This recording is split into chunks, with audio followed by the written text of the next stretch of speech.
E ele fala, eu sou pecador, Jesus, se afasta de mim. Você já parou para pensar que a adoração é o único lugar ou tempo que a gente consegue experimentar ou ver a santidade de Deus e o nosso pecado? A adoração é o único lugar onde a gente vai conseguir se autoexaminar diante de Deus. A gente consegue, ao mesmo tempo, contemplar a santidade desse Deus, que é incrível, e, ao mesmo tempo, o quanto nós somos falhos e pequenos.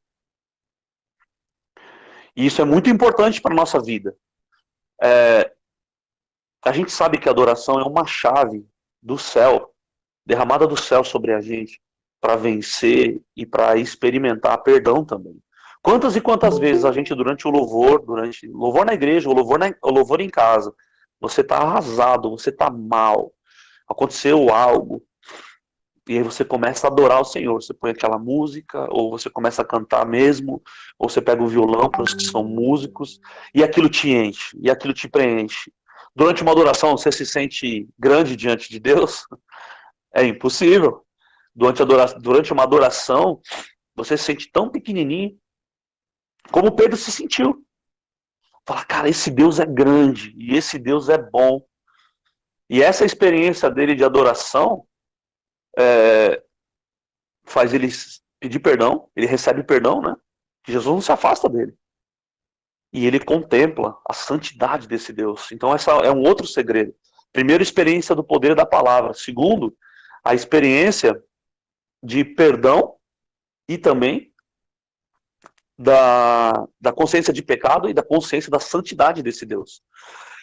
A terceira coisa que acontece, que eu acho que é sobrenatural também, eu não sei se vocês repararam, no versículo 11, lá de Lucas 5, que a gente acabou de ler, Pedro, ele e os pescadores ali, os sócios também, eles não ficam com peixe. Olha lá. E arrastando eles os barcos sobre a praia, deixando tudo, o seguiram. O peixe era o ganha-pão deles. O peixe era aquilo que tinha feito eles entrarem no mar. Foi por isso que eles entraram. Foi por isso que eles tentaram a primeira vez e não pegaram nada. Porque era o sustento deles. Então a terceira coisa que acontece na nossa vida é uma decisão de seguir a Jesus e largar tudo. Só que a gente já romantizou muito isso. Será que a gente pode dizer, já não vivo eu, mas Cristo vive em mim? Com todas as letras?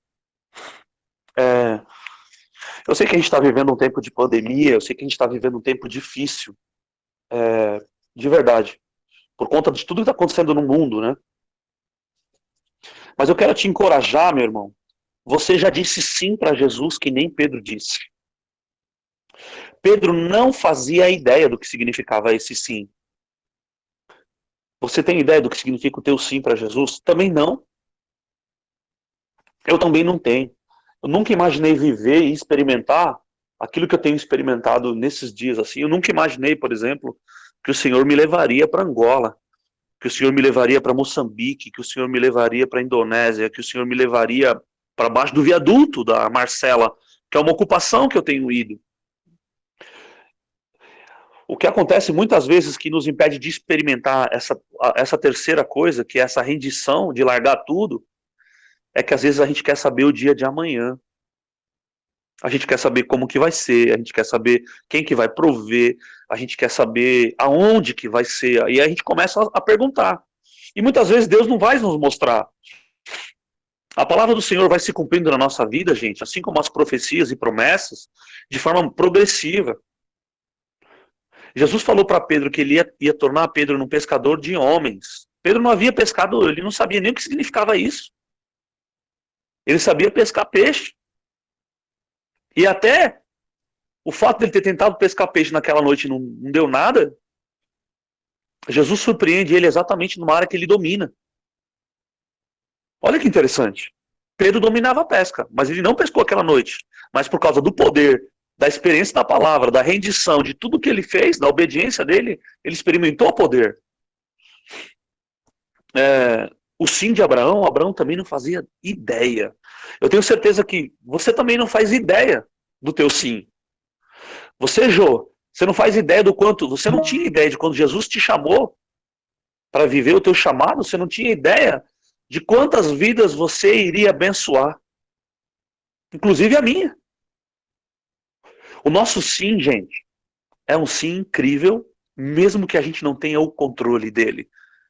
Só que a gente precisa aprender a experimentar e confiar no poder da palavra, no poder de quem lança, no poder da obediência.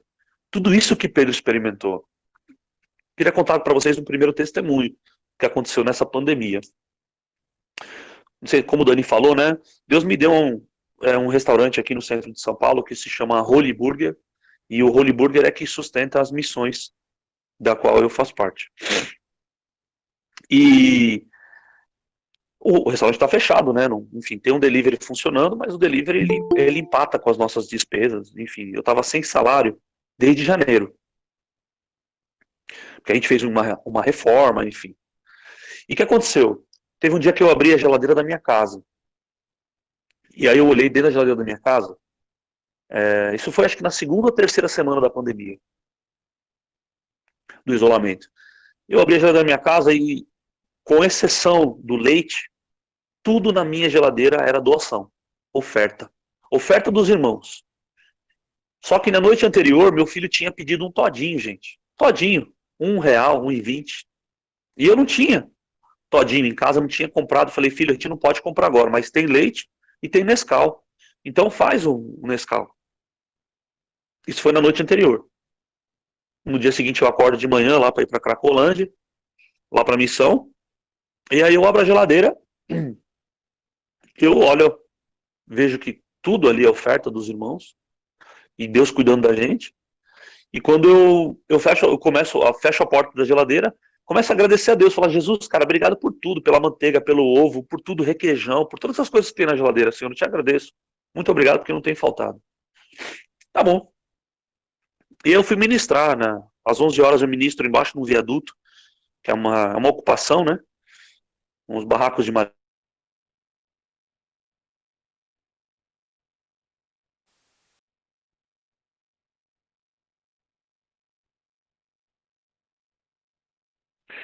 E aí eu ministrei a palavra. Quando eu tô indo embora, uma senhora que mora embaixo do viaduto, ela veio até o carro, o nome dela é Dona Maria. A Dona Maria das Dores, ela vem até mim e fala assim, pastor, posso falar com você um minutinho? Eu falei, claro, pode falar. Ela falou assim, ó, Deus mandou te entregar isso aqui. Aí ela abriu a mão e tinha R$ 50. Eu falei, meu Deus do céu, mulher tá embaixo do viaduto me dando uma oferta. E ela falou assim, e ela não parou aí, ela falou assim, isso é para você comprar todinho pro seu filho. Aí eu falei, Jesus. Aí eu comecei a chorar. Eu comecei a chorar. E ela começou a falar, pastor, você não tem ideia do quanto eu já orei pedindo ao Senhor para que a gente tivesse um culto aqui embaixo do viaduto e vocês chegaram nessa hora. E para a glória de Deus, amanhã vai ser hoje foi mais fácil falar 59º do que o 70º. Cara, amanhã vai ser 60 dias que a gente tem feito culto todos os dias. Não é um culto longo por conta do isolamento, porque a gente também não pode ser responsável, mas é uma devocional. É uma palavra sendo ministrada embaixo de um viaduto. 60 dias, não falhou nenhum dia. E eu, naquele dia, fiquei estarrecido com o cuidado de Deus na minha vida e ter usado a vida daquela senhora. Poderia dar outros testemunhos, gente. Nessa pandemia, a gente conseguiu, para a glória de Deus, tirar 14 pessoas da Cracolândia. 14 usuários de droga, gente que dorme na rua, que consome tudo vira crack. A gente conseguiu tirar, pela misericórdia de Jesus, 14. E foi interessante, porque no sábado, agora eu fui lá visitar os meninos. Toda semana a gente vai lá na casa, dá uns 50 quilômetros de São Paulo, fica em Francisco Morato. E a gente foi visitar os meninos, todos homens. Muitos deles têm mais tempo de cadeia do que de vida livre na rua e de casa de internação, a casa de recuperação, enfim, tem uma vida bem machucada, bem sofrida. E no sábado a gente foi para lá para visitar eles, a gente leva sempre umas doações para ajudá-los. E aí o diretor da casa nos chamou para contar uma história. Ele falou, olha, na sexta-feira a gente foi levar o Jefferson e o Alex para sacar o benefício. Todos eles têm, a maioria deles deram entrada nesse cadastro, nesse auxílio emergencial, e sacaram o dinheiro. E esses R$ 600. E o Jefferson contando para. E o diretor da casa, que é um pastor, falando assim: olha, eu queria contar para vocês uma história. O Jefferson, a gente foi sacar o benefício dele. E ele pegou os R$ 600 e colocou os R$ 600 na minha mão e falou: olha, compra pipoca, compra carne, vamos fazer um churrasco, eu quero abençoar a vida dos meus irmãos. O Jefferson está há 9 anos na Cracolândia. Ele tem um histórico de crime pesado. Mas o Jefferson entendeu o evangelho. E Jesus tem transformado a vida dele no meio dessa pandemia. Por que eu estou contando esses testemunhos? Não é para me enaltecer e nada, mas eu saí de lá, eu comecei a chorar. Pensa nisso, gente. Talvez eu tenha que dar alguns detalhes para fazer um pouco mais de sentido. Nós estamos falando de um dependente químico, com R$ 600 na mão, que poderia sair da casa a hora que ele quisesse, porque as casas não têm portão. Você não pode ser cárcere privado uma casa de recuperação. E ele pegou e colocou R$ 600 na mão do diretor da casa para abençoar as pessoas. Na hora que o Espírito Santo soprou o meu coração, falou assim: quem será que está livre, ele ou você? Falei: uau, meu Deus, cara. Um dependente químico que torra tudo, gente. A Cracolândia é um lugar onde as pessoas vendem garrafa de água, ela vende laranja que ela pega na feira, ela vende pedaço de bolo que ganha na porta da padaria para fumar crack, para fumar uma pedra de crack. E ver aquele cara, há um mês só, ele está um mês lá na casa, ele ofertar R$ 600, eu falei: Jesus, só você faz isso. Só você faz isso. E ao longo desses dias a gente tem experimentado. Eu não tenho nenhum problema em admitir para vocês que eu nunca imaginei fazer o que eu estou fazendo, eu nunca imaginei que Jesus me levaria, mas eu queria te encorajar, meu irmão e minha irmã, nessa noite, a você ser obediente, você manter o teu sim. O teu sim para Jesus, ainda que você não saiba todas as consequências e lugares e experiências que você vai viver, ele vai abençoar muita gente. Agora segura um pouquinho. Eu sei que não tá fácil. Eu sei que o João me contou um pouquinho do que vocês estão fazendo com a serenata e tudo isso.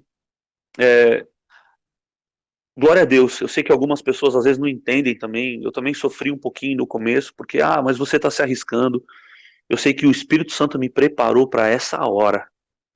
Eu uso máscara, eu uso álcool em gel, eu não abraço as pessoas, embora me dê muita vontade de abraçar, mas Deus nos preparou para essa hora. Eu disse sim para Jesus em fevereiro de 2002, verdadeiramente. E eu vivi as melhores histórias da minha vida servindo ao Senhor e servindo as pessoas. A gente não precisa ter o controle de tudo que Deus vai fazer, Ele não vai permitir isso. Ele vai permitir com que a gente viva essa provisão da obediência da palavra dele. Se ele falar, lança a rede, mesmo você sendo o maior pescador da terra, se ele falar para você se reinventar, se ele der para você uma palavra sobre a tua vocação, sobre o teu trabalho, sobre tua família, sobre tua cidade, sobre tudo, ele te conhece. Ele conhecia Pedro, ele sabia, gente, Jesus sabia exatamente o que ele queria fazer na vida de Pedro. Jesus estava formando no coração de Pedro alguém obediente, alguém que ia depender dele, entendeu? Esse vírus, talvez ele possa nos ensinar, o Covid, ele possa nos ensinar talvez uma coisa que a gente perdeu ao longo dessa caminhada, que é depender do Senhor. Ouvir a voz dele, gente.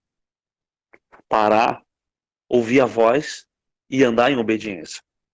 E o teu sim é o mesmo sim da sua conversão. O teu sim é o mesmo sim de ontem, de 1 ano atrás, de 2, de 3 anos atrás. Ele é o nosso Senhor. E se ele está dizendo vai, se ele está dizendo espera, se ele está dizendo seja lá o que for, ele é o nosso Deus.